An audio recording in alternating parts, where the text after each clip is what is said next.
And on the way to the store, the Spirit of God came unto me and said, climb that mango tree, sit in it, eat that mango. At 52 years old, Buju Banton is finally breaking his silence. After decades of feuds, fallouts, and behind-the-scenes battles, he's naming the 7 artists he truly could not stand. Some of these names you've heard before, but a few will shock you. Let's get into it. 1. Vybz Kartel. When it comes to explosive rivalries in dancehall, nothing grips the imagination quite like the tension between Buju Banton and Vybz Kartel. It wasn't a simple disagreement or a passing clash of personalities. It was 2 generations colliding, 2 giants with different missions, different energies, and different ideas about what dancehall should represent. Long before fans took sides, long before social media arguments, the cracks were already forming. And when these 2 worlds finally collided, the shockwave was powerful enough to shake the entire Jamaican music scene. The moment everything boiled over happened in 2002 in front of a stunned live audience. Kartel was on stage commanding the crowd, fully in his element, when Buju Banton suddenly stormed out, grabbed the mic, and cut him off mid-performance. The crowd erupted, some in disbelief, some in awe, some not even sure what they were witnessing. For Buju, it was a move of dominance, a reminder that he was still the elder lion in the arena. But for Kartel, it was disrespect carved into his memory, a public wound that would never quite heal. That incident didn't just spark a feud, it lit a fire. From that day on, their philosophies stood as opposites. Buju embodied the roots, consciousness, moral direction, spiritual grounding. Kartel embodied the streets, raw survival, unfiltered storytelling, the uncomfortable truths of inner-city life. Buju looked at Kartel's lyrics and saw a danger for the youth. Kartel looked at Buju and saw someone refusing to accept the evolution of dancehall. Their clash wasn't just personal, it was cultural. It was the old guard staring down the new guard, and neither one willing to blink. Years passed, but the tension never left the air. And in September 2025, the flame reignited when Buju posted a cryptic message calling out artists who robbed the people with shallow performances. Everyone immediately pointed to Kartel. Kartel responded by unfollowing Buju, sending a message louder than any diss track. The feud sparked alive again, proving that the rift between them was never temporary. It was deep, emotional, and built on years of pride, philosophy, and unresolved battles. And even now, peace between them feels like something that exists only in theory, not reality. 2.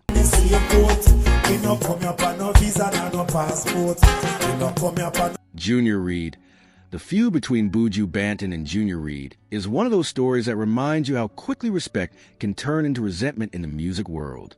On the surface, these 2 should have been natural allies, both rooted in reggae, both respected by fans, both carrying a powerful legacy. They even worked together, sharing a moment of unity that made people believe something strong was forming. But behind the scenes, cracks were already spreading, and when they finally broke open, the fallout was bitter enough to last more than a decade. Things took a sharp turn in 2008 at a concert in Miami, where Buju, never one to hold back his tongue, made pointed comments about Junior Reid, right in front of Reid's daughter. That moment stung deeply. But the insult went further when Buju twisted Reid's name and threw the nickname Junior Reid into the air for everyone to hear. To Reid, it wasn't just disrespect. It was humiliation delivered in public, in front of family. But from Buju's side, he felt pushed there by business dealings that left a sour taste. The re-release of their song under Reid's label, without proper credit or compensation, felt to him like betrayal in disguise. The deepest cut came backstage after another show, where Buju attempted to settle things with a peaceful gesture. He reached out, offered a handshake, maybe even hoped to end the tension. But Junior Reid refused. Not only did he pull back, he accused Buju of being two-faced. In Jamaican culture, rejecting a man's extended hand is no small slight. It's a statement. It's a wound. And for Buju, that wound settled into his spirit and hardened into a quiet, long-lasting grudge that fans could feel even without words being spoken. For over 14 years, their Cold War stretched across interviews, songs, and the small, tightly woven circles of Kingston's music scene. They finally stood side by side again in 2022, smiling for the cameras at Stone Love's Weddy Weddy party. And to the world, it looked like reconciliation. But anyone who knew the history could see the truth in their eyes. The hug was polite. The smiles were thin. The past still sat heavily between them. And though time may have softened the edges, the scars remain. And that's why Junior Reid stands firmly on Buju Banton's list of artists he could never truly forgive. 3. Beenie Man. The tension between Buju Banton and Beenie Man is one of those stories that shows how complicated the dancehall world can be when ego, legacy, and timing all collide. On the outside, it looked like two legends standing shoulder to shoulder, collaborators, icons, men who helped shape the very DNA of dancehall. Their songs together suggested unity. Their shared stages suggested brotherhood. But behind all the bright lights and performances was a rivalry simmering quietly, fueled by unspoken grudges and moments that cut deeper than the public ever realized. Things took a personal turn in 2011 when Buju was sentenced to prison on drug charges. It was one of the darkest chapters of his life, a moment where the industry either stood with him or disappeared into silence. And instead of offering support, Beenie Man reacted with surprise, even disappointment. Comments that felt more like judgment than concern. For Buju, who was already carrying the weight of humiliation, separation from his family, and the uncertainty of the future, Beenie's reaction wasn't just insensitive. It was betrayal. A friend speaks life into you when you're down. A rival reminds you why you fell. And in that moment, Beenie's voice sounded far more like the latter. Beneath the surface, another layer of tension was always brewing. The battle for dominance. Beenie Man, flashy, dynamic, self-proclaimed king of the dance hall, often carried the energy of a man who needed the spotlight. Buju, rooted in culture and consciousness, operated from a different place. But every time they shared a stage or a track, Buju felt that Beenie was pushing too hard, trying to outshine him, trying to turn collaboration into competition. It was a quiet tug-of-war, a dance of respect mixed with resentment. And over the years, it grew into a space neither of them could ignore. And then came 2025, when Beenie Man mentioned Buju's name during a King of the Dancehall event, placing him alongside Vybz Kartel and Shabba Ranks. To fans, it sounded casual, maybe even complimentary. But to Buju, it felt like another subtle move, another attempt to pull him into a narrative he didn't ask for, another way for Beenie to elevate himself by invoking his name. It reopened old wounds and reminded Buju exactly why he never fully trusted the man who claimed the crown. And that is why, despite the music, despite the moments, despite the smiles on stage, Beenie Man remains one of the artists Buju Banton could never truly stand. For Konshens, the clash between Buju Banton and Konshens wasn't born out of long history or personal betrayal. It came from a single moment that exploded into something bigger than either artist expected. Konshens represents a newer generation of dancehall, polished, global, flexible, and tuned into the modern sound. Buju, on the other hand, is rooted in the old foundations, message, spirit, and cultural responsibility.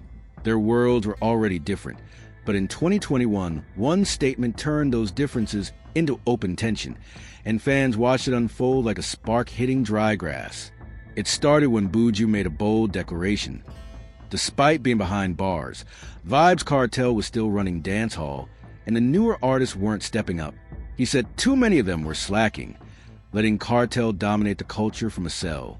It was a blunt statement, a classic Buju moment, but to Konshens, it felt like a direct insult. It wasn't just a critique of the genre. It felt like Buju was diminishing the work of every artist carrying dancehall into a new era. Konshens fired back publicly, saying Buju's comments undermined the progress of the younger generation. To him, it felt like a dismissal, as if all their hard work meant nothing. From Buju's perspective, though, Konshens completely misunderstood the message. He believed Konshens was too sensitive, too quick to take offense, too worried about popularity, and not focused enough on real substance. In Buju's eyes, criticism of the culture was an attack. It was a warning, a call to rise higher. But once Konshens answered publicly, Buju saw it as a violation of respect. You don't air out disagreements in front of the entire world. You address the man to man, privately, with honesty. and by taking it to social media. Konshens crossed a line Buju was not willing to ignore. The tension never truly settled after that. Even when the dust began to fade, Buju held on to the moment, feeling that Konshens had disrespected not just him, but the code of the culture he stood for. And even though the genre evolved, even though the younger artists kept building new paths, Buju never forgot that public challenge. For him, Konshens became the symbol of a generation he felt was drifting too far from the roots, too quick to defend themselves and too slow to defend the music. And that is why he sits firmly on Buju Banton's list of artists he couldn't stand. 5. The tension between Buju Banton and Spice didn't come from personal betrayal or an old rivalry. It came from a cultural collision that shook the entire dancehall landscape. Spice, the fearless queen of dancehall, built her career on boldness, confidence, and a willingness to speak truths others were scared to touch. Buju, on the other hand, is a guardian of roots culture, a man who sees music as a spiritual mission. Their worlds were bound to clash eventually, and when they did, it lit a spark that quickly turned into a firestorm felt across Jamaica and beyond. The feud ignited when Buju openly criticized Afrobeats, calling it shallow and lacking the cultural depth that reggae and dancehall were built on. To him, music wasn't supposed to be just rhythm and melody. It was supposed to be message, story, vibration. And as Afrobeat swept across the globe, Buju felt like reggae was losing ground to a genre he believed wasn't carrying the same spiritual weight. But Spice wasn't about to let that narrative stand. She clapped back, firm, direct, and unapologetic. She reminded the world that Afrobeats wasn't some empty party sound. It was born from legends like Fela Kuti and Baba, who used music to fight oppression the same way reggae once did. From Buju's point of view, her defense felt like a sting. It wasn't simply disagreement. It was disloyalty. In his eyes, a Jamaican artist, especially one as prominent as Spice, should have defended the homeland genre, not the one rising to overshadow it. He saw her response as taking sides with the competition instead of standing with reggae. Every interview, every tweet, every defense she offered for Afrobeats widened the rift between them. To Buju, she wasn't just clapping back.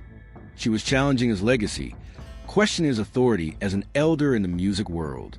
And that's when the line between debate and feud was crossed. Spice's fiery personality and Buju's unshakable convictions created a storm that neither of them was willing to step away from. Even though they've shared stages before, even though fans have hoped for unity between the two giants, the tension between them still hangs in the air. For Buju, Spice represents the bold new voice of dancehall that refuses to bow. For Spice, Buju represents the old guard clinging to tradition. And that deep clash of ideals is exactly why she ends up on the list of artists Buju Banton simply couldn't stand. 6. Popcaan. The feud between Buju Banton and Popcaan isn't the kind of clash that comes from music or competition. It's deeper than that. It's personal. It's rooted in something most Jamaicans take seriously: family, loyalty, and respect. On the surface, you see Popcaan, the unruly boss, one of the biggest stars of the modern dancehall era. And then you see Buju, the elder statesman, the cultural pillar. These two men move in completely different energies. But when their worlds collided, it wasn't over a song or a stage. It was over something far more human and far more explosive. It started with Buju's son, Marcus, a young producer making his own path in the industry. Marcus found himself tangled in a messy fallout with Popcaan. The whole thing spiraled out of control when Popcaan borrowed a Toyota Mark X through Marcus, only for the car to end up crashed by someone else. What should have been a private misunderstanding turned into a public storm when Marcus' furious voice notes leaked online. You could hear the frustration, the disappointment, the sense of betrayal. And suddenly both artists were dragged into the drama whether they liked it or not. For Buju, this wasn't about a vehicle. It was about how a grown man treated his son. That's where the wound deepened. Buju has always moved with a strong sense of protection for his family. And in his world, if you disrespect a man's child, you disrespect the man himself. Popcaan, with his spotlight, his bold personality, his street-rooted style of dancehall, represented a kind of chaos that clashed with everything Buju believed in musically and morally. When Popcaan dropped songs like Relevant, where he addressed falling out with former friends. Buju took it as a coded shot, a reminder that Popcaan wasn't someone he could trust. The tension between them began to feel less like an industry disagreement, and more like two worlds refusing to meet in the middle. Even though Marcus later said he and Popcaan had resolved their issues, that closure never extended to Buju. Family loyalty runs deep in his blood, and forgiveness doesn't come easily when you feel your household has been disrespected. To this day, the bad blood between Popcaan and Buju still lingers in the air, silent, unresolved, but heavy.